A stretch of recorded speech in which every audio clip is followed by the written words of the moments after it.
Alguien que me dé ese dato, porque en algunos cursos lo alcancé a dar, en otros no me acuerdo. No, profe, me parece que no. Respecto a la temperatura, no.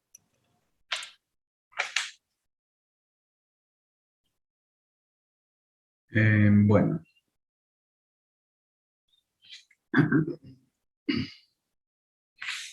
Bueno, entonces vamos a ver, voy a poner a grabar. Y vamos a hacer empezar por ahí.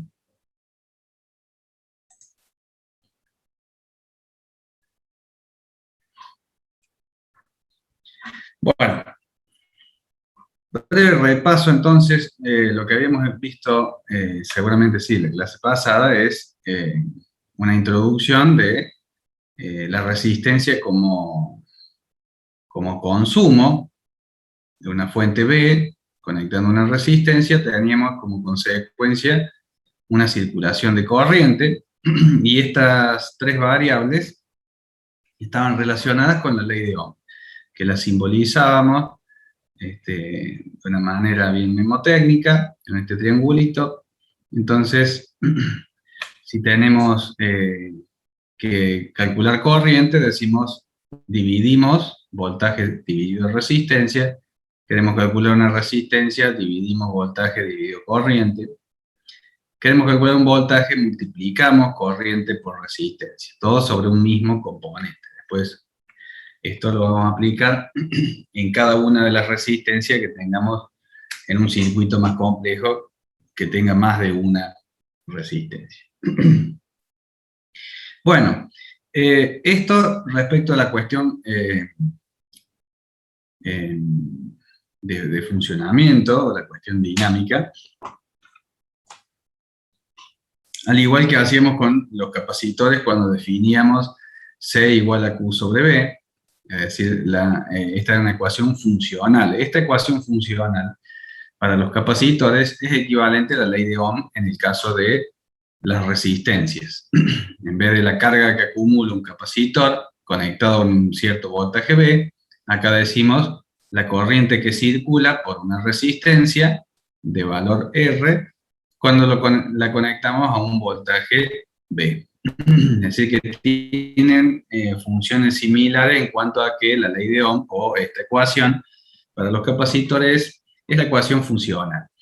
Pero con los capacitores también habíamos visto que había una cuestión constructiva, no es que acá elegíamos la carga, elegíamos el voltaje y fabricábamos un capacitor de tantos microfarads, no, había otra ecuación que decía que el capacitor va a depender del dieléctrico que tenga, del área entre las placas, el área de las propias placas, inversamente proporcional a la distancia. Esta era la ecuación que nos daba el fabricante del capacitor. Es decir, que dependiendo de estas características va a ser la capacidad del capacitor. Y después, una vez que está fabricado ese capacitor, lo conectábamos a un cierto voltaje, se veía más fácil pasando esta B para acá, multiplicando, decíamos, una vez que tenemos fabricado el capacitor, lo conectamos a un cierto voltaje y obtenemos o adquiere una carga de tantos microcoulombs. Así que primero se fabrica el capacitor, después lo conectamos a un cierto voltaje y por último, como consecuencia, ese capacitor adquiría una cierta carga Q. Bueno, esa secuencia es muy parecida con la resistencia, es decir que acá tenemos una ecuación que sería la ecuación que usa el fabricante de la resistencia, que es la resistividad del material con la que está hecha. Recuérdenme, si ustedes esto ya lo vimos, lo hacen ver, si no seguimos. Porque no recuerdo dónde habíamos arrancado. Esta sería la ecuación del fabricante de la resistencia. Voy a fabricar una resistencia. Básicamente una resistencia es un cilindro de un cierto material, que le conectamos un terminal de este lado y otro terminal de este otro. Entonces, este cilindro está hecho de un cierto material, la resistividad de ese material está dada en el caso de los ejercicios de la guía, la podemos obtener en la última hoja de la guía, la última tabla de la última hoja, dice resistividades a 20 grados. Entonces, esa letra romana Rho, es la que está en la segunda columna, que dice resistividad ohm por metro. Ese es el primer factor o el primer dato que hace falta para calcular una cierta resistencia. Después, directamente proporcional al largo de la resistencia, si este cilindro lo fabricamos de un cierto largo, mientras más largo sea, más resistencia va a tener, y dividido el área o la sección de ese cilindro, es decir, sería esta área. Mientras más área tenga el cilindro, mientras más gordo sea el cilindro, menos resistencia va a tener. Entonces acá tenemos un juego de ecuaciones muy parecida a la que teníamos con los capacitores.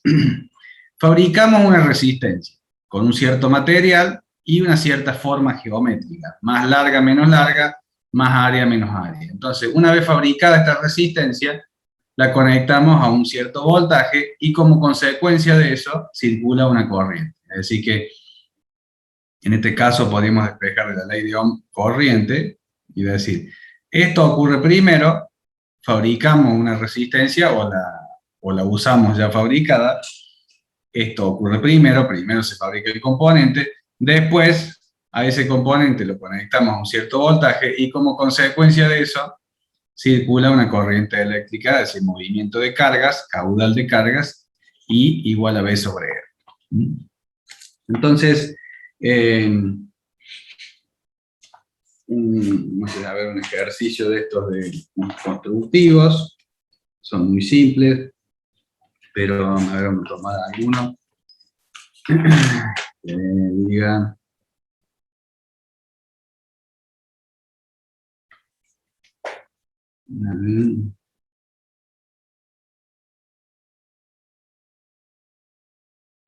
Vamos a hacer un ejemplo nuevo. Ahí tienen ustedes ejercicios, pero bueno, esos quedan de tarea. Por ejemplo, determinar el diámetro de un conductor que transporta una corriente a lo largo de tanto.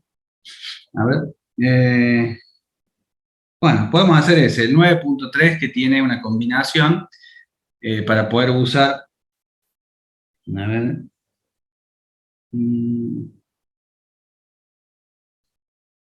A ver. No. Quiero uno que todavía no hable de la temperatura, porque eso es lo que no vimos. Profe, disculpe. Sí. Recién dijo que la resistividad era en unidades ohm por metro. ¿Sería ohm dividido metro o ohm por No, metro? es buena la pregunta porque uno habla literalmente, dice kilómetros por hora y la unidad es kilómetros dividido hora. Acá es literalmente ohm multiplicado por metro. ¿Está bien? Claro. No es la cantidad de ohm por metro. ¿Cómo? No se me simplificaba por eso. Claro, sí, sí. La tabla de la última hoja es literalmente ohm multiplicado por metro. Después sí hablamos de ohm por metro, como normalmente decimos ohm dividido metro, en el caso ya de un alambre construido ya con su material, su longitud y su área, decimos, bueno, este alambre de referencia, ya lo vamos a hacer un ejemplo, tiene tantos ohm por metro. Ahí sí decimos ohm dividido metro ya a una resistencia en forma de alambre que podemos cortar la cantidad de metros que necesitemos. Perfecto, Eso sí. Pero en el caso de la resistividad como propiedad del material es ohm multiplicado por metro. Bueno, estoy buscando... este era el ejercicio. El 9.9. Este es el ejercicio donde podíamos hacer un pequeño resumen de todo esto, digamos, de la cuestión constructiva y de la ley de Ohm. El 9.9 dice, un resistor, es decir, una resistencia, sería correcto decir un resistor, llamarle resistor al elemento fabricado y resistencia a la propiedad, es decir, cuántos ohm tiene. Pero bueno, en la práctica uno la llama resistencia a las dos cosas, a la propiedad de los ohm y al propio dispositivo lo llama resistencia. Pero bueno, eso cuando dice resistor se refiere al dispositivo. Un resistor se construye con una barra de carbón. Bueno, empezamos a ir. Este es el ejercicio 9.9. Entonces decimos material, carbón. cuya sección transversal uniforme es 0,5 milímetros cuadrados. Entonces está diciendo el área de ese cilindro es 0,5 milímetros cuadrados, que esto es 5 por 10 a la menos 7, a ver, creo que es 5 por 10 a la menos 7. Sí, 5 por 10 a la menos 7 metros, esto es milímetros cuadrados, esto es, el dato está en milímetros cuadrados, que equivale a 5 por 10 a la menos 7 metros cuadrados. Esta ecuación, para que la resistencia de ohm, acuérdense que esta está en ohm por metro, es decir, ohm multiplicado por metro, entonces el metro de acá, metro cuadrado, sobre un metro cuadrado que se va con este, y así queda en ohm la resistencia. Este ejercicio no es. Bueno, ¿qué otro dato da? Dice, cuando se aplica una diferencia de potencial, cuando habla de diferencia de potencial, es lo mismo que voltaje, es un sinónimo, dice 15 voltios, circula una corriente I de 4 miliamperes. 4 miliamperes, 4 por 10 a la menos 3, mili siempre va a ser a la menos 3, micro a la menos 6, nano a la menos 9. Determinar la resistencia de la barra y su longitud.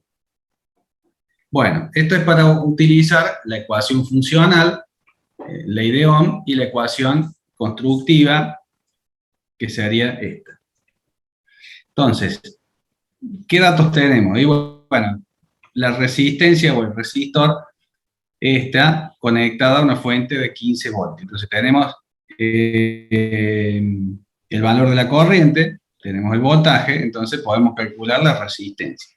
No es que estamos fabricando una resistencia, en este caso arrancamos por la ecuación funcional, diciendo resistencia igual a B sobre I, no es que estamos fabricando una resistencia, sino a una resistencia que ya está fabricada, la conectamos a un voltaje conocido, medimos la corriente que circula y descubrimos de cuántos ohm es esa resistencia que ya está fabricada. Es como si cajón, se le borra el código de colores o se le borra la inscripción en el cuerpo, entonces decimos, ¿de cuánto es esta resistencia? Y no sé, una forma es tomar el tester y medir la resistencia con el tester. Otra forma sería indirecta, conectarla a un voltio, determinar de cuánto.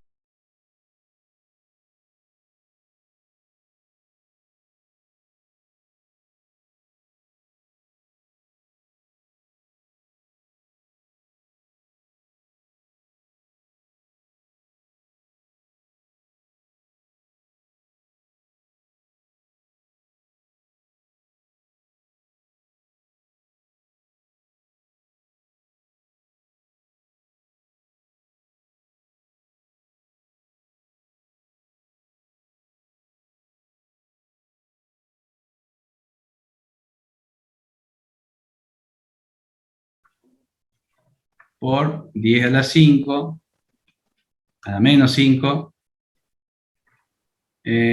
ohm por metro. Sí, adelante, pregunten. Una consulta, ¿dónde podemos encontrar la tabla? Porque en 2020 no está. Si en la guía del 2020 no está en la última hoja, en la otra, en la que está escaneada, en el 2019, ahí sí o sí tiene que estar. Perfecto, muchas gracias.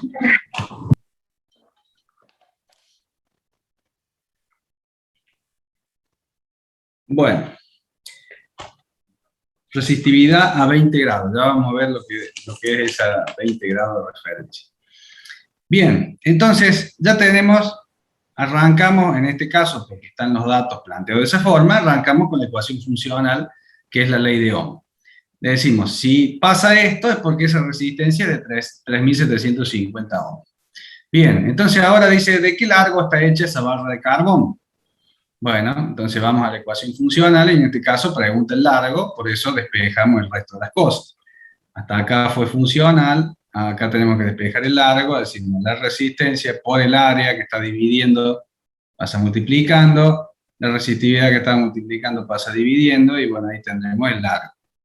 La resistencia de 3.750 ohm por un área de 5 por 10 a la menos 7 metros cuadrados dividido la resistividad del carbón, 3,5 por 10 a la menos 5 ohm por metro.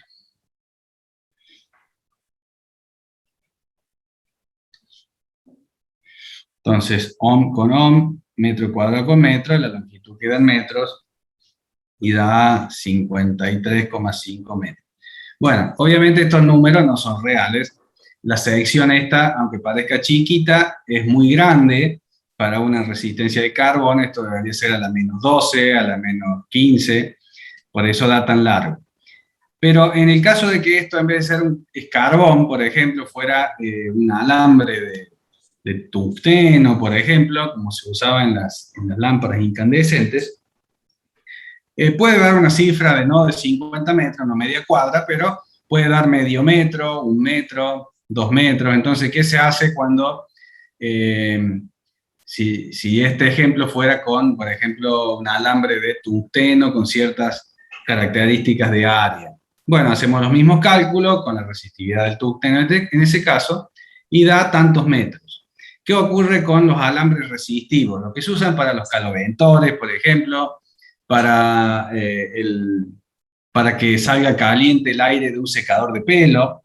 Bueno, simplemente se hace circular corriente por un alambre resistivo, una resistencia en forma de alambre, pero como el cálculo da, en este caso, supongamos que el cálculo de la resistencia para el secador de pelo da, no sé, medio metro, y en la boca del secador de pelo tenemos poca distancia, entonces lo que se hace es enrollar ese alambre, dar un montón de vueltas en sí mismo y después muchas vueltas para que el total de longitud de este alambre dé los metros que nos dio el cálculo.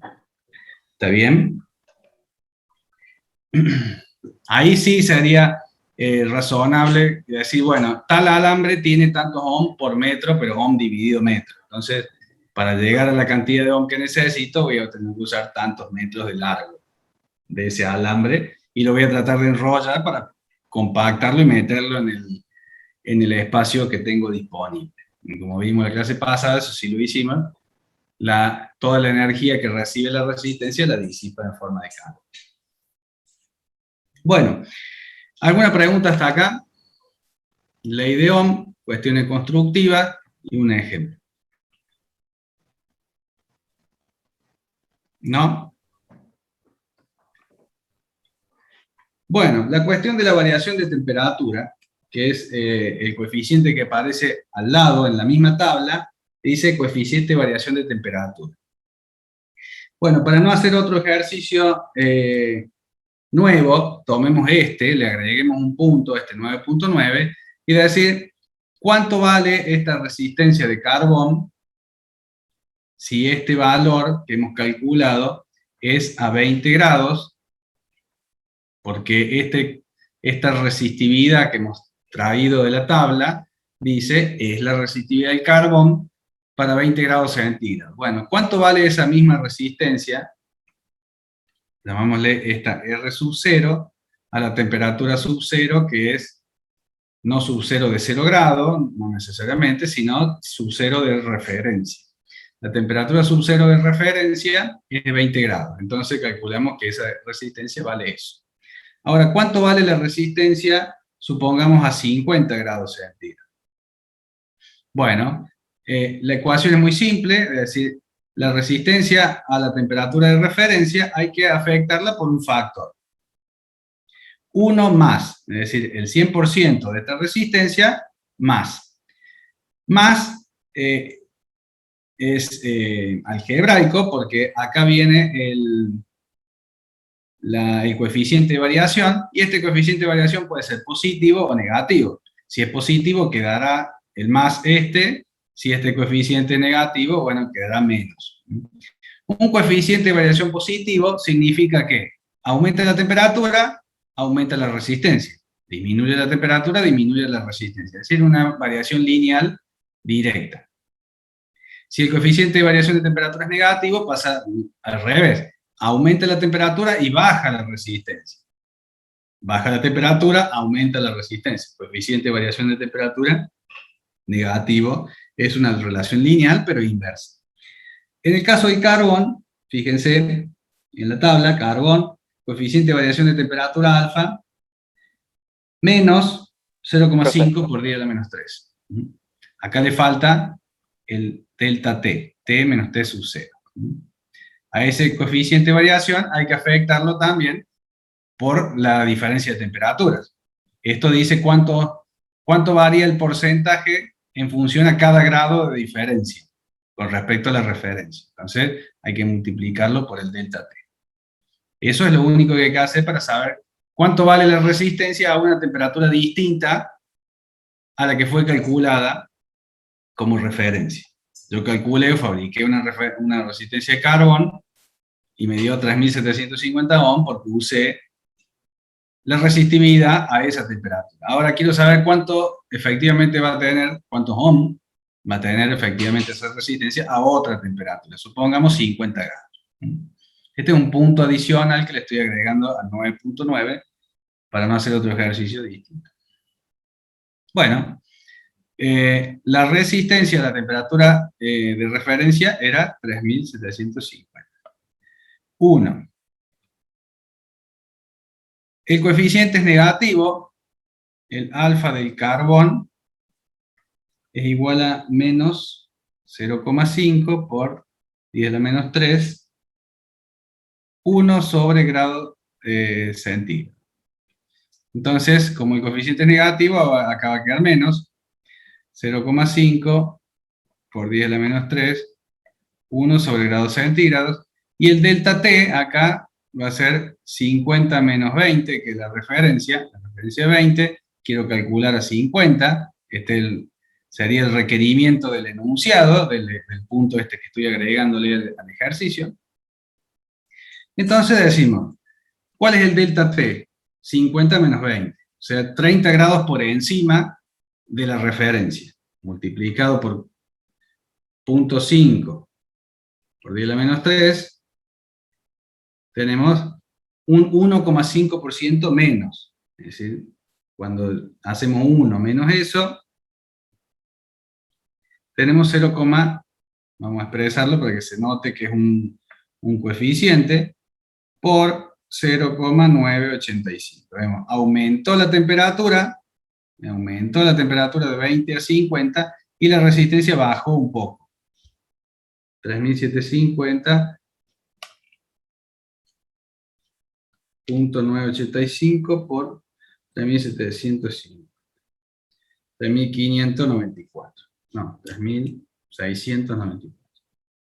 3694.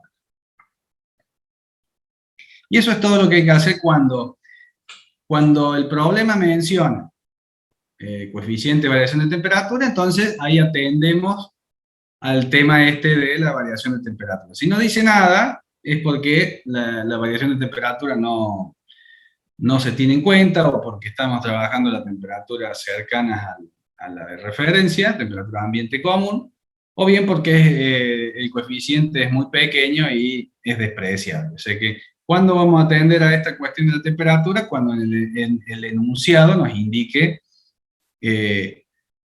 alguna cuestión referida a la variación de temperatura. Por ejemplo, si el ambiente está a tal temperatura, ¿qué pasa? Dato, coeficiente de variación de temperatura. Bueno, ahí está bien explícito, hay datos que indican que tenemos que hacer esa corrección. Si no dice nada, listo, no, el valor de la resistencia será el que diga o el que calculemos en el ejercicio. ¿Está bien? ¿Alguna duda? Sí. No entiendo la pregunta. ¿Cómo hacemos si no tenemos una variación de temperatura, sino que ya desde un inicio es alta?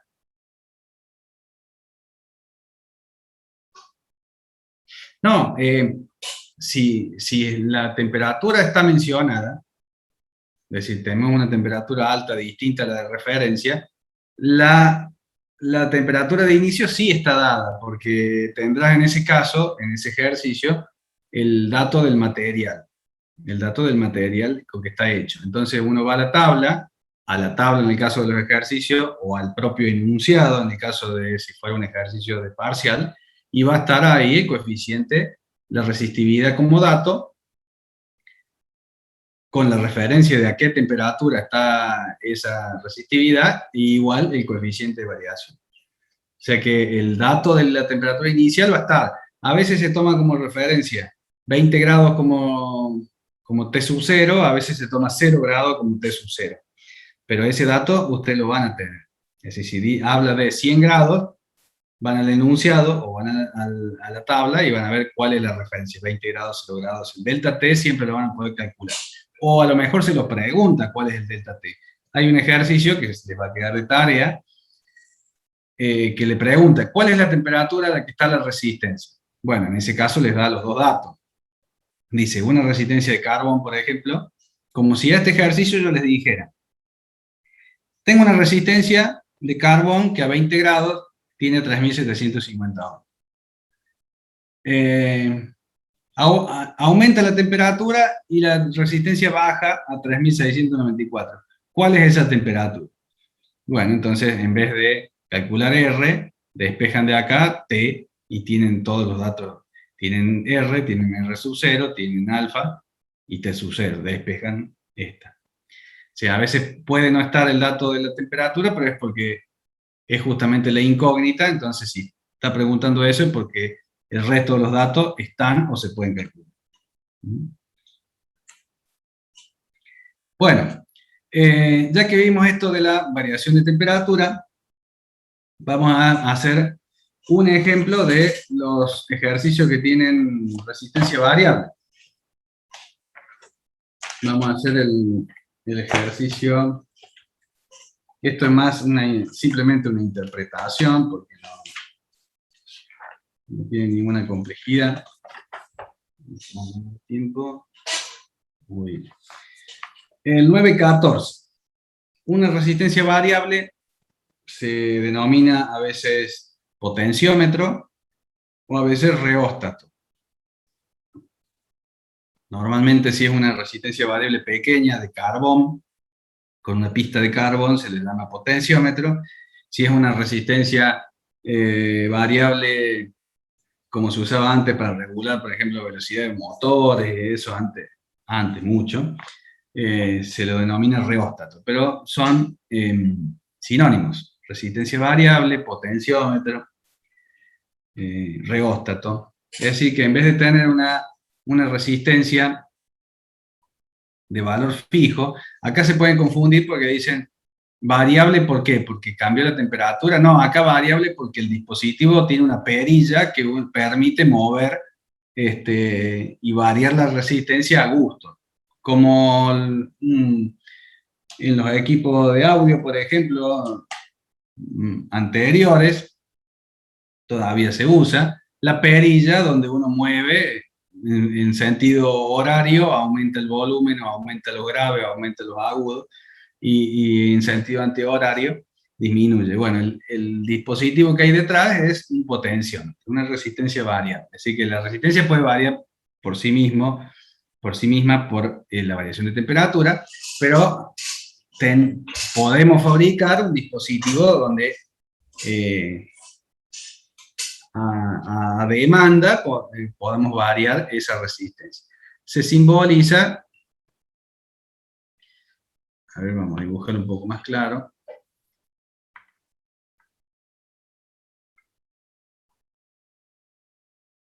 De esta manera, como simbolizando de que uno puede llevar este cursor a este extremo, a este otro, al medio. Entonces, una resistencia que tiene un valor R máximo de X ohm, siempre y cuando el cursor esté en este punto, perdón, en este punto, y si está en ese punto, la resistencia mínima de la resistencia variable siempre es 0 ohm. Eso es el ejemplo del 814. El 814 está dibujando ahí un potenciómetro lineal, como el que se usaba para los ecualizadores, no giratorio, sino deslizante, de arriba hacia abajo, o para derecha e izquierda. Eso también es un potenciómetro lineal. Entonces, supone de que acá tenemos una lámina de carbón, que tiene una longitud, que tiene un área, como vimos recién, cuestiones constructivas. Acá tiene una terminal y acá tiene otra. Pero acá tenemos lo que se llama el cursor, entonces nosotros podemos mover este cursor, apoyarlo acá. Entonces si lo apoyamos ahí, la corriente que venga por acá tiene que atravesar todo este cuerpo resistivo y recién acá tomar el camino que sigue. Es decir, que acá la resistencia máxima está presente.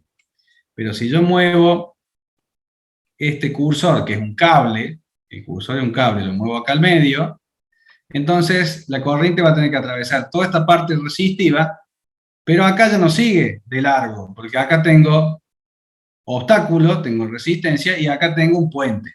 Entonces la corriente llega hasta acá y se deriva todo para acá. Entonces acá tendría el 50% de la resistencia máxima. El punto extremo es llevar el cursor hasta este punto. Entonces acá esta resistencia está al vicio, digamos. La corriente viene por acá, ni se calienta en atravesar toda esta carrera de obstáculos, se viene por el puente de cable y sigue largo. Entonces acá tenemos 0 ohm, acá tendremos el 50% de la resistencia, acá tendremos el 100% de la resistencia. Así funciona un regóstato, un potenciómetro o una resistencia variable. En el caso del ejercicio 914 dice, como está expresado en términos de metros y en porcentaje, dice este largo, ahora sí, esto lo referimos al propio ejercicio, dice este largo es de 2 metros, y acá sí dice, esta varilla tiene, fíjense en el enunciado, una resistencia, esto como le llama, L sub 0, 2 metros, dice, L tiene 2 ohm por cada metro. Ahí sí, acá no está hablando de resistividad, dice simplemente cuántos ohm por cada metro de varilla. Dice, toda esta varilla tiene 2 metros de largo y tiene 2 ohm por cada metro. Entonces L, la resistencia máxima, vamos a poner así, la resistencia máxima de L es 2 metros de largo por 2 ohm por cada metro, ¿cierto? Igual a 4 ohm. Es decir, que cuando el cursor esté en este punto, todo esto va a tener 4 ohm. Si estuviera acá a la mitad, tiene 2 ohm, y si tiene acá, tiene 0 ohm. Si tienen alguna pregunta sobre esa interpretación, me lo hacen saber antes de seguir. Profe, ¿por qué el L solito, digamos? Eso es lo que no entiendo. O Acá sea, simplemente el L sub estoy haciendo foco en eso primero, ahora le conectamos en la otra resistencia. ¿Está bien? Esa es la pregunta, ¿por qué no la R0? No, en realidad, ¿por qué tenemos el valor L, digamos, de 2 ohms sobre metro? Y el L sub 0 es 2 metros. Así está planteado el ejercicio. Está medio enredadito, pero a propósito lo plantea el ejercicio. Yo podría decir directamente, tengo un reóstato de 4 ohm.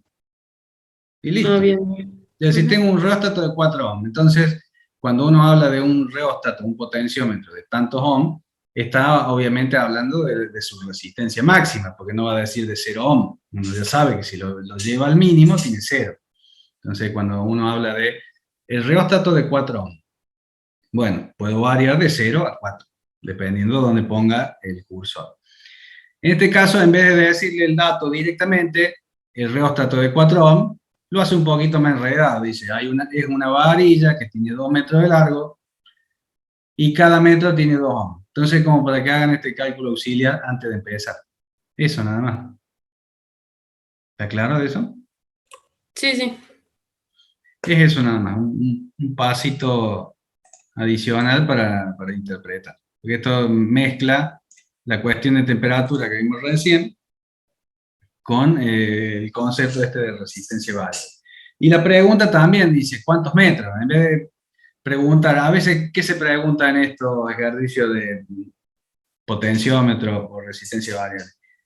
¿A qué porcentaje tiene que estar regulado para que pase tal cosa?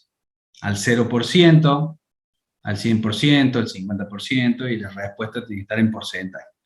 En este caso, como lo plantea como metros lineales, el resultado también lo pide en metros. Originalmente está puesto acá, en los 2 metros, es decir, el cursor recorrió los 2 metros y está al máximo. Con estas nuevas condiciones que vamos a leer en el enunciado, dice, ¿a dónde lo tengo que mover?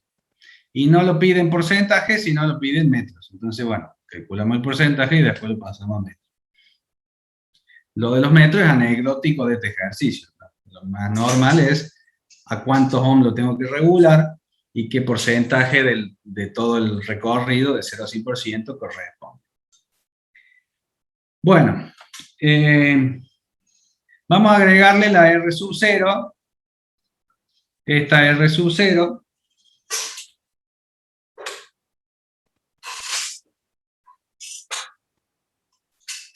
dice acá circula una corriente, pero bueno, en este caso no le da importancia a la corriente, simplemente dice, el valor de R sub 0 vale 4 ohms. Ejercicio 9.14. Entonces acá redondeamos el tema de las resistencias variables y de la temperatura. La R sub 0 dice que vale 4 ohms, pero a 0 grados centígrados. Y ahí indica que el coeficiente de variación de temperatura de referencia es 4,5 por 10 a la menos 3, 1 sobre grado. Fíjense que acá la referencia es 0 grados. En el ejercicio que hicimos recién, y los que necesitan usar la tabla, estaban a 20 grados. Acá este está a 0 grados. Así que el delta T, cuando hagamos la ecuación para conocer el nuevo valor de R, pero a otra temperatura, la referencia la vamos a tomar a 0 grados. Hay que prestar atención en el enunciado. Si no dice nada, vamos a la tabla y tomamos 20 grados. Si dice otra cosa, tomamos esa otra cosa que dice, como en este caso. A 0 grados, listo, la referencia es a 0 grados. Bueno, entonces lo primero que hay que calcular es cuánto vale esa resistencia a 50 grados, porque acá hay marcado una caja y dice que esta caja está a 50 grados. Entonces tenemos que saber cuánto vale R a 50 grados. ¿Cuánto vale? R sub 0, como vimos recién, 1 más el coeficiente de variación, y acá el delta T, la variación de temperatura. Variación de temperatura unitaria por cada grado y multiplicado por la cantidad de grados de diferencia. Bien, R sub 0 vale 4 ohm, 1 más el coeficiente 4,5 por 10 a la menos 3, 1 sobre grado, y el delta T es 50 menos 0 en este caso, 50 grados. Porque en este caso particular, la temperatura de referencia es 0, en otro caso será 20, o lo que el enunciado diga. Entonces, estos 4,5 por 10 a la menos 3 grados por cada grado, lo tengo que multiplicar por 50, y me da 0,225. O sea que 4 ohm por este factor termina siendo 1,225, es un 22,5% más. Por 4, 4,9. Esta resistencia sub 0, que tiene 4 ohms a 0 grados, cuando se eleva la temperatura a 50 grados, ya no vale 4 ohms, sino 4,9. ¿Qué pide el problema? ¿A dónde tenemos que mover este cursor para que la resistencia total de extremo a extremo no cambie? Es decir, ¿cuál era la resistencia total inicial? Era R sub 0 más la resistencia variable al máximo. Vamos a poner que esta es la resistencia variable. La R sub 0 valía 4 ohms y la resistencia variable al máximo valía 4 ohms. Es decir que lo que dice el problema es a dónde tengo que posicionar el cursor de este potenciómetro o de este reóstato para que la resistencia total siga siendo 8 ohms. Es decir, resistencia total final tiene que seguir siendo 8 ohms. Entonces la R ahora, final me refiero a 50 grados. Ahora no es R, no es R sub 0, sino es R. Y acá más resistencia variable, que ya no sé. Sí. Me quedé en la resistencia total inicial. No entiendo de dónde salen 4 ohms más 4 ohms. Bueno, El primer 4 ohms sí, porque es el R0, pero el segundo no. el segundo es esto, porque Ajá. fíjate en el dibujo, inicialmente, si vamos al inicio, el cursor está ahí. Eso es lo que está dibujado en el ejercicio. El cursor está ahí. Tenemos el cursor desplazado los 2 metros. Es decir que, ¿cuánto vale este calculito que hemos hecho acá? La resistencia variable, vamos a poner acá resistencia variable. Como el cursor está acá, entonces en un inicio tenemos toda la resistencia completa de ese reóstato.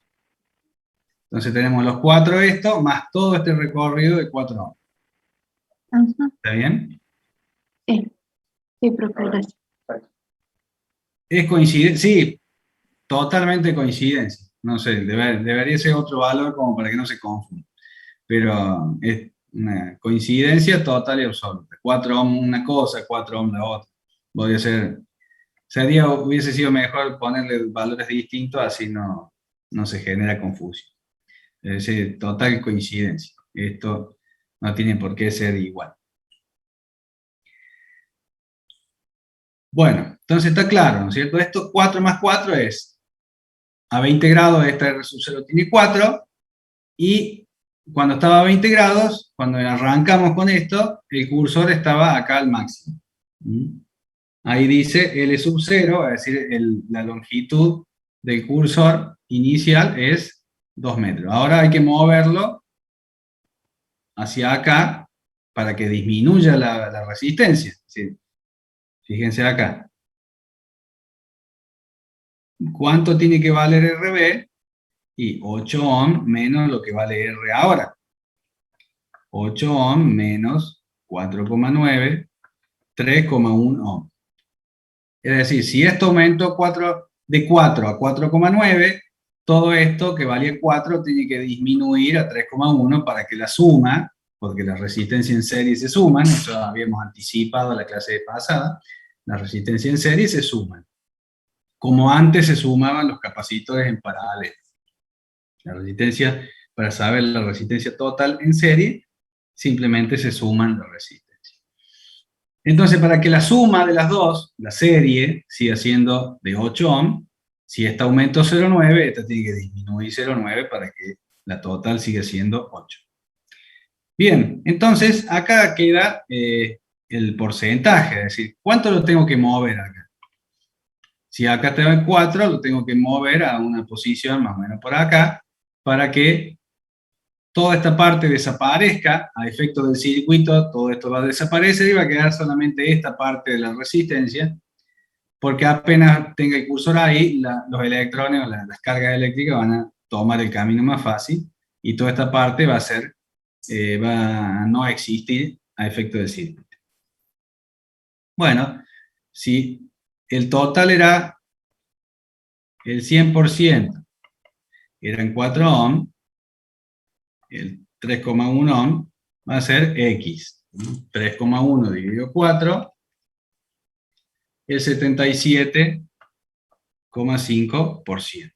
Entonces yo regulo el reóstato al 77,5. Estamos suponiendo obviamente que esto es un reóstato lineal. Hay también reóstatos logarítmicos, que sería otra cosa, pero en este caso, como la resistencia varía de forma lineal con la longitud, en este caso, lo tengo que traer al 77,5% de recorrido, no al 100 como estaba antes, sino un poco antes. Como el resultado lo pide en metros, simplemente tengo que decir, ahora si 2 metros era el 100%, el 77,5%, ¿cuántos metros son? Y ahí da 0.775 por 2, 1,55. Igual a 1,55 metros.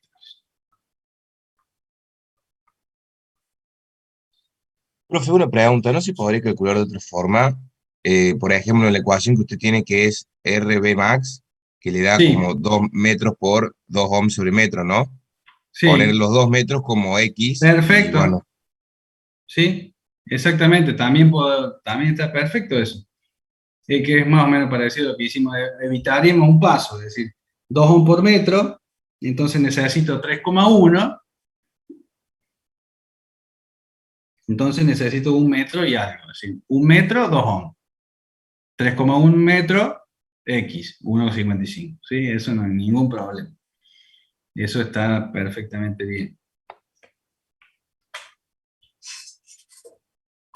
Bueno, ¿alguna pregunta?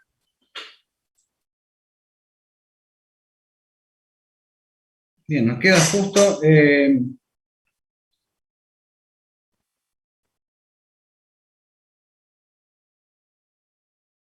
no justo para ver el tema de fuerza electromotriz.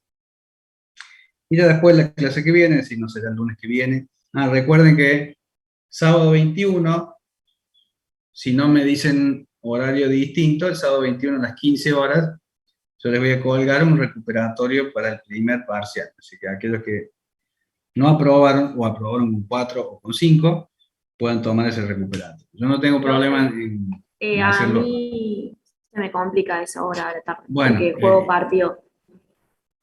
eso, si lo resuelven ustedes, yo digamos, yo no voy a hacer encuestas ni ese tipo de cosas. Eso, acuérdense que esto es un recuperatorio adicional a los del reglamento que son al fin de año.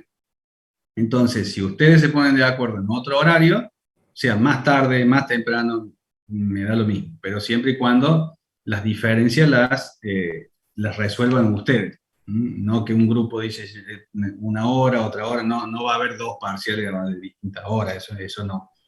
Uno, incluso Bueno, otro día, no sé, si ustedes se ponen de acuerdo, me dicen, no, el domingo, bueno, no sé, creo que a nadie le guste, pero decir el domingo, no, yo no tengo problema. Mientras no sea en horario de clase, o el lunes feriado, no tengo problema. Ustedes lo concuerdan, lo acuerdan, digo, ustedes me lo dan resuelto, que sea una decisión unánime, no va a decir, mira, resolvimos todo tal día y después otro me diga, no, mira, yo no estaba de acuerdo. Bueno, no me trasladen ese problema a mí, siempre y cuando lo resuelvan ustedes, yo no tengo problema en ponerlo en otra hora. bueno, gracias, profe. ¿Profe? Sí. ¿Y una consulta sería con Zoom, sin Zoom? No, sí, Zoom, igual que hicimos antes. En mis Mandando también las parciales, respuestas el que tiene mayor de 6 o no. claro, la nota de promoción es 6 o más. Está, gracias, profe. De nada. En mis parciales no hay que conectarse a Zoom. A mí me gusta, digamos, esta forma de evaluar porque ustedes pueden usar todas las herramientas que tengan mientras lo puedan resolver de manera individual. eso sí. Por eso es que hay distintos ejercicios, distintos valores, el orden es aleatorio, todo ese tipo de cosas para tratar de que, y me tienen que entregar las soluciones escritas en foto con la firma, todas esas cosas son para garantizar de la manera posible el trabajo individual. Pero fuera de eso, ustedes pueden usar todas las herramientas que tengan al alcance, como se hace en un trabajo normal. Cuando uno tiene algún desafío profesional, nadie le niega a usar las herramientas que tenga a mano, pero igualmente las cosas no son tan fáciles. Así que ese es el razonamiento. Bueno, tenemos que terminar hoy con el concepto de fuerza electromotriz, que son los ejercicios 9.15, 9.16, 9.17. Tomemos por ejemplo el 9.17, que dice una batería tiene una FEM. Por ahora dibujamos una fuente, una resistencia que le llamamos resistencia interna. Cuando dice FEM, esto es parecido al mecanismo cuando dice resistencia varía con la temperatura. Bueno, si el ejercicio menciona variación de temperatura, entonces pongo foco en eso, veo el coeficiente de variación de temperatura, calculo el nuevo valor a la nueva temperatura. Si no dice nada, listo, tomo el valor de la resistencia, como viene en el dato, o como lo calculé con el ley de Ohm, y listo. Si menciona algo de temperatura, hago foco en la cuestión de variación térmica que vimos recién. Si el ejercicio dice FEM, es decir, fuerza electromotriz, si menciona explícitamente FEM, entonces ahí sí tengo que tener en cuenta una particularidad dentro de las fuentes. Todas las fuentes, sea una batería, una pila, lo que fuera, tiene pérdidas internas. No es perfecta, tiene pérdidas. Bueno, esas pérdidas las consideramos en el caso de que el ejercicio mencione FEM. En el caso de que no mencione FEM, entonces la fuente sigue siendo la fuente de tantos voltios, como venimos trabajando con los capacitores o con los ejercicios de recién. ¿Qué es FEM? Fuerza electromotriz. FEM es una abreviación de fuerza electromotriz, que es un nombre poco feliz, porque fuerza electromotriz, por más que diga electromotriz, uno dice fuerza, y fuerza es una unidad física que se mide en newton. Y esto no es ningún newton, es decir que no es ninguna fuerza. Se llama fuerza electromotriz, pero no es ninguna fuerza. FEM es voltios. Es voltaje, diferencia de potencial, todos los sinónimos que tenemos acá. Entonces, ¿cuándo le llamamos FEM? Bueno, FEM simplemente se le llama al voltaje ideal de cualquier fuente. El voltaje ideal. Es decir, el voltaje que tiene una fuente si no tuviera pérdida. Es decir, que el voltaje constante que entregaría una fuente bajo cualquier requerimiento de carga. Vamos a ver qué es lo que es requerimiento de carga. Es decir, habla de cuánta corriente le vamos a consumir. Si la fuente fuera ideal, si una pila fuera ideal, si una batería de un auto fuera ideal, y decimos la batería del auto tiene 13 voltios. Uno va con el tester, con el auto parado, detenido, sin ninguna luz prendida, mide con el tester y la batería del auto normalmente tiene 13 voltios y medio. Bueno, entonces si esa batería fuera una fuente ideal, siempre tendría 13,5 voltios. Independientemente si prendemos las luces, si le damos arranque y el burro de arranque está consumiendo, siempre tendría el mismo voltaje. Pero resulta que obviamente, como es de esperar, ni las baterías, ni las pilas, ni ninguna fuente, ni un cargador de celular, ni ninguna fuente de voltaje es perfecta, todas tienen pérdidas internas. Esas pérdidas internas se representan matemáticamente como una resistencia en serie. No es que existe a propósito, uno destapa la fuente o desarma la batería y va a encontrar una sola resistencia en serie. No, las pérdidas pueden deberse a un montón de cosas, pero matemáticamente se representan como una resistencia en serie.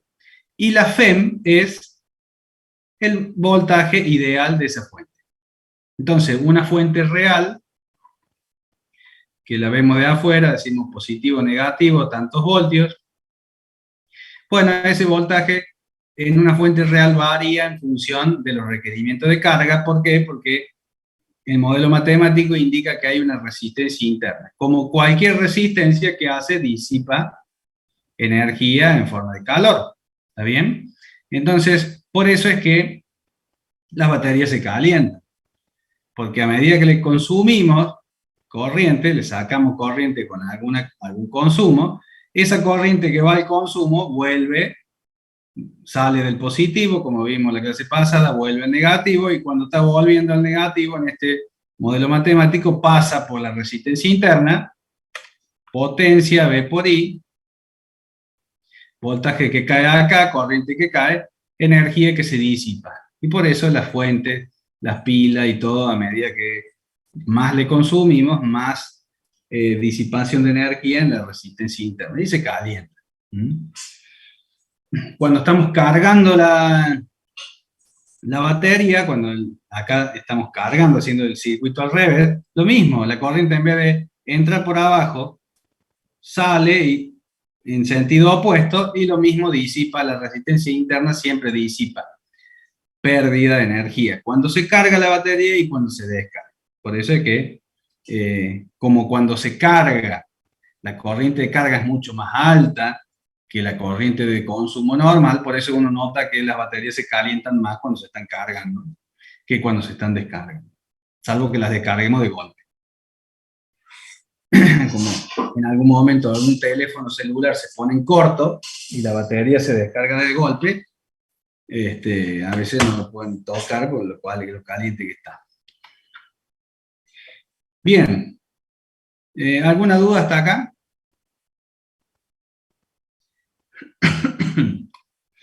Bueno, recordemos entonces lo que vimos de circuito serie, ya la clase que viene, donde vamos a ver bien ampliamente resistencia en serie, paralelo, circuitos mixtos, los cálculos de corriente y de potencia. Pero ahora, por ahora, recordemos lo mismo que habíamos hecho de introducción en la clase pasada. Dos resistencias en serie, tenemos una R1 y una R2. Si están en serie, la corriente es la misma. La corriente que pasa por esta, pasa por esta. La I de la R1 es igual a la I de la R2. La corriente en serie es la misma. Ahora, si acá tengo desde este punto A hasta este punto B, tengo el voltaje V a B, el voltaje desde acá hasta acá, va a ser igual al voltaje de la R1 más el voltaje de la R2. El voltaje se suma de acá hasta acá, más de acá hasta acá el voltaje total. La corriente en serie es la misma. Bien. ¿Alguna duda de esto? Si bien lo vamos a ver profundamente, esta es la misma introducción que hicimos la clase pasada para hacer los cálculos de potencia. Corriente en serie, la misma. Voltaje en serie se suma. Después vamos a ver que el paralelo al revés. Y bueno, no vamos a mezclar el paralelo ahora. Necesitamos recordar esto simplemente porque cuando consumimos algo de una fuente, decimos que cargamos el circuito. Así decía, acá le ponemos una RL, normalmente se la simboliza con RL de load en inglés, resistencia de carga. Acá estamos poniéndole carga. Si no le ponemos nada, si tenemos una batería o una pila que viene en el envoltorio, decimos, esa pila o esa batería está en vacío, no tiene carga. Cuando le conectamos algo que le obliga a que circule corriente, en el caso de que tengamos una carga, ya circula una corriente. Entonces decimos, esa fuente está cargada, tiene carga, tiene requerimientos de carga, le estamos sacando energía. Bueno, ¿qué pasa? Cualquier carga que le pongamos va a quedar en serie con la resistencia interna. Mientras no tenga carga, el circuito está abierto, no circula corriente por ningún lado. Cuando le pongo una carga, va a circular una corriente. ¿Qué va a pasar? A vistas de la fuente ideal, esta FEM, el voltaje se va a repartir y la corriente va a ser la misma. La propiedad de conexión serie que hemos introducido, es decir, por lo menos de manera sucinta. Entonces, ¿qué tenemos? Ya no poniendo R1, R2, sino poniendo estos valores. Vamos a tener que la FEM, el voltaje de entre este punto y este punto, que sería este AB, tiene que ser igual al voltaje de la resistencia interna más el voltaje de la RL.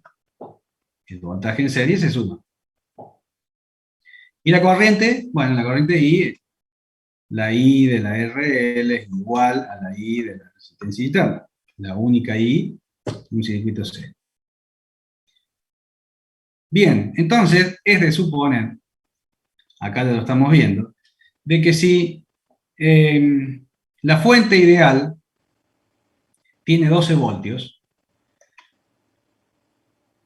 cuando querramos medir el voltaje en esta RL, es decir, afuera, lo que podemos medir, ¿qué va a ser? ¿Mayor o menor? Si yo tengo acá mi voltímetro, después vemos cómo funcionan los voltímetros, y mido de acá hasta acá.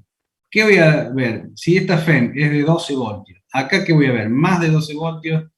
¿Igual 12 voltios o menos? ¿Qué se les ocurre?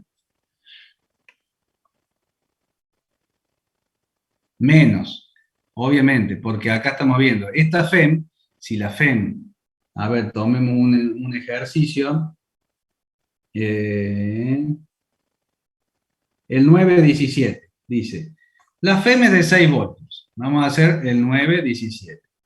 Dice, FEM, que no es ninguna fuerza, es el voltaje ideal de una fuente, 6 voltios, dice, tiene una resistencia interna de 0,2, en este caso el dato es la resistencia interna, podría ser calcular la resistencia interna. Dice, cuando sus terminales se conectan a una resistencia de carga, RL, resistencia de carga, no sé cuánto vale, la corriente que circula es de 2 amperes. La corriente que circula es de 2 amperes. ¿Cuánto vale la resistencia de carga? Bueno, entonces, ¿qué tengo que hacer? Primero, puedo calcular cuánto voltaje cae en la resistencia interna. El voltaje en la resistencia interna, por ley de Ohm, es igual a la I por la propia resistencia interna. Y sin su índice, porque acá tenemos un circuito serie, toda la misma corriente. 2 amperes por 0,2 ohm. Si fuera 0,1 sería 0,2, 0,4 voltios. ¿Está bien? 0,4 voltios. Entonces, como la FEM se va a repartir entre el voltaje de la resistencia interna y el voltaje de la RL, voltaje de la RL es la diferencia. FEM menos, paso esto restando, el voltaje de la resistencia interna. Entonces tengo 6 voltios menos 0,4 voltios. 5,6 voltios. ¿Bien? La pregunta era, ¿veo menos voltaje o más? O igual, veo menos, evidentemente. Esto es muy característico cuando en invierno nos damos cuenta que la batería del auto no da más. Vamos al taller de batería, el técnico del taller de batería conecta el voltímetro en la batería, dice, a ver, 13 voltios. Bueno, esto es normal. Dale arranque. Entonces, ¿qué ve el técnico? ¿Cuánta resistencia internamente, cuánta resistencia tiene? Cuando la batería se va desgastando, las placas se van poniendo en cortocircuito, bueno, genera alguna una cuestión interna que no tiene sentido explicarlo ahora, pero lo que está en una batería cuando se va desgastando, cuando dice no toma carga, ¿por qué? Porque la resistencia interna va aumentando a medida que se desgasta. ¿Mm? Entonces, cuando le da arranque, ¿qué ve? ¿Cuánto baja el voltaje? Normalmente, si de 13 baja a 11 y medio, está bien la batería. Ahora, si baja de 9 y medio, entonces esta batería no aguanta más de una semana, tiene que cambiar. La batería internamente sigue teniendo 13 voltios o 12, pero cae mucho en la resistencia interna, por eso de afuera, desde los bornes de la batería, vemos una caída de tensión. Y esa caída de tensión, lo que falta afuera es porque está adentro. Y si está adentro, provoca calentamiento cuando funciona. Cada vez que le consumimos la misma corriente que le consumimos para las luces, para el burro de arranque, para lo que fuera, en vez de disipar lo que disipaba originalmente, que era poquito, cada vez disipa más. Bueno, entonces finalmente lo que pregunta ahí es ¿cuánto vale la resistencia RL? Si pasa todo esto, en este caso, este ejercicio pregunta ¿cuál es la resistencia de carga que le conectaste? Bueno, resistencia B sobre R, B de la RL en este caso, sobre, B sobre I. Estamos calculando resistencia.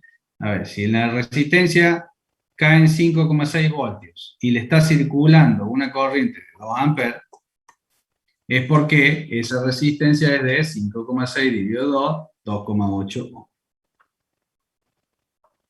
En este caso pregunta la RL, en otro caso puede decir, le conectamos la RL, cuánto vale la resistencia interna, etc. ¿Alguna pregunta?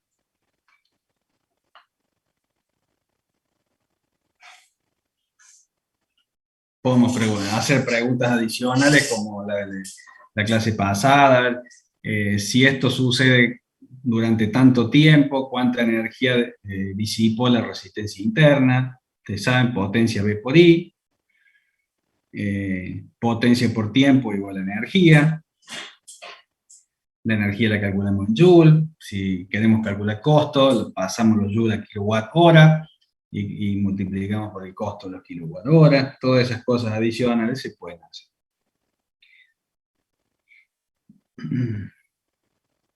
¿Alguna duda? ¿Alguna pregunta?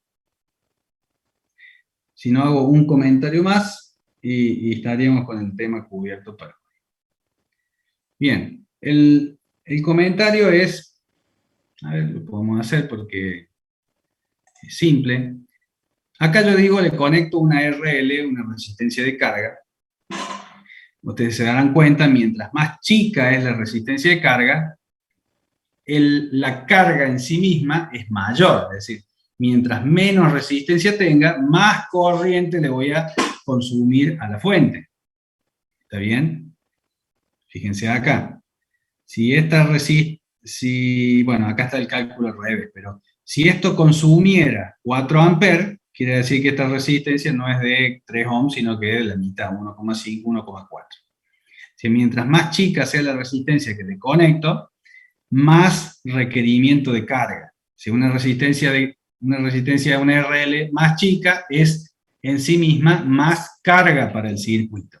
Mientras más chica la resistencia, más consumo. ¿Cuál es el caso extremo de la carga máxima? Cuando hago un cortocircuito. Un cortocircuito sería poner una RL igual a 0 ohm. Voy a borrar acá, como en el caso del ejercicio 9.16. Dice, pongo en cortocircuito. Cuando una fuente, una batería, lo que fuera, le ponemos acá un alambre. Bueno, esta es una RL igual a 0 ohm. Entonces, toda la FEM en un alambre cae 0 voltios. Acá tenemos la división. Cuando la resistencia esta es 0 ohm, toda la FEM va a caer en la resistencia interna. ¿Está bien? Y ahí tenemos la corriente máxima. O la corriente de cortocircuito, como se denomina técnicamente. Obviamente no es gracioso hacer un cortocircuito en una pila porque la desgastamos, se calentará un poco, la desgastamos, la tenemos que tirar. En el caso de una batería, también, si se circula más corriente de la que está hecha, para la que está hecha, se puede dañar. En el único caso de donde se hace un ensayo de cortocircuito es en el caso de los transformadores, por ejemplo, es un ensayo que dura poquitos microsegundos y se mide cuál es la corriente de cortocircuito, para saber justamente cuál es la resistencia interna de los arrollamientos. Es un ensayo. Entonces, supongamos que estamos queriendo ensayar esta fuente, es decir, ¿cuál es la corriente de cortocircuito?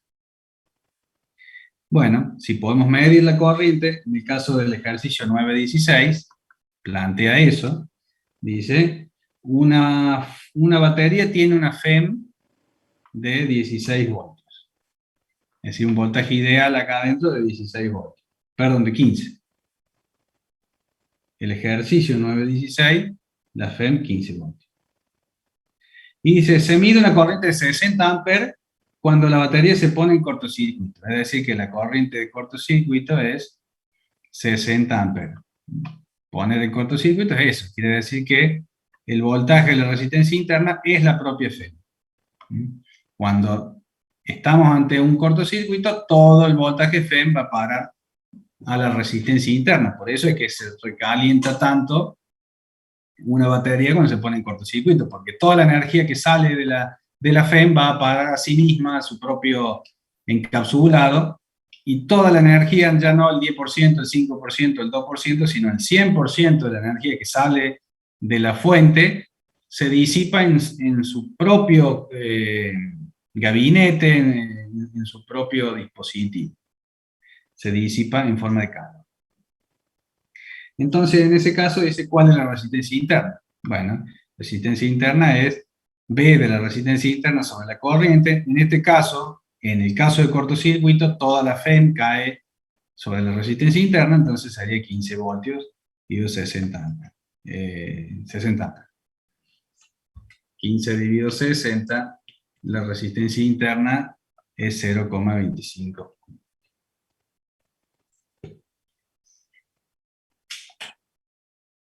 Bueno, ¿alguna pregunta? ¿Alguna duda? ¿Alguna sugerencia?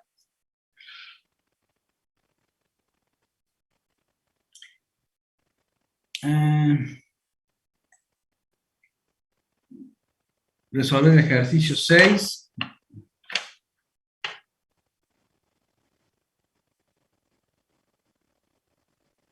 Bueno, a ver, el ejercicio 6 es más o menos lo que dije yo del alambre resistivo para el calentador del secador de pelo, porque dice, ahí plantea, dice 1 gramo de cobre. Entonces vos tenés que imaginar un cilindro de cobre que tiene una sección y tiene una longitud. Entonces tenés que buscar cuál es la densidad del cobre, es decir, cuántos metros cúbicos con la densidad del cobre, buscar cuántos metros cúbicos por gramo. Entonces ya tenés el volumen. Te doy la pista como para que lo puedas resolver. No lo vamos a resolver ahora, pero yo te doy la pista. Entonces vos con 1 gramo tenés que buscar la densidad del cobre y deducir cuántos metros cúbicos, van a ser con 10 a la menos mucho exponente negativo, pero no importa. Vos vas a deducir que con 1 gramo de cobre puede hacer un cilindro de tantos metros cúbicos. ¿Está bien? Después tenés la resistividad del cobre, sabes que R es resistividad por longitud y área.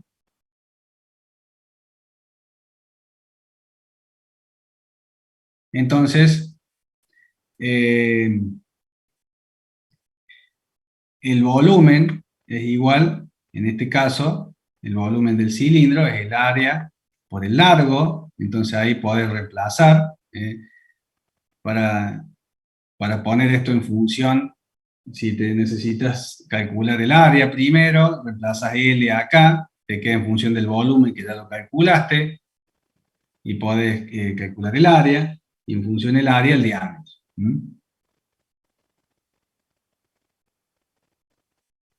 Esta resistencia la tenés como dato porque dice que el alambre total tiene 5 ohms. Esa es la pista. Si de todas maneras no sale, me haces acordar al principio de la clase que viene y lo vemos. Listo, el gramo, acordate de el gramo, pasarlo a kilogramos, depende de los datos que tengas en la densidad que encuentres. A ver, yo te digo qué densidad usé para que no haya confusión. A ver, 9.6.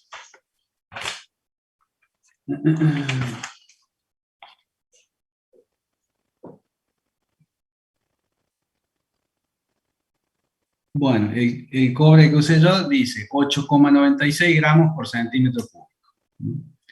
8,96 gramos por cada centímetro cúbico. De ahí hacer las conversiones.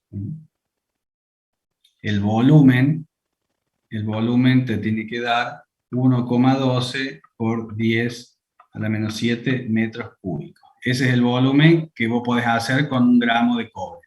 Entonces, en función a eso, seguí el ejercicio con lo que hemos visto hasta ahora. ¿Hasta qué ejercicio pueden hacer? Y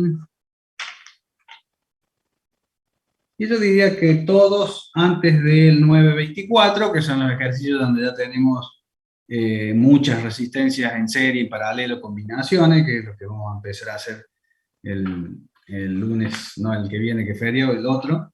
Así que hasta el 923 se pueden hacer absolutamente todos. Ya hemos visto resistencia variable, hemos visto FEM, variación con la temperatura. Sí, hasta el 923.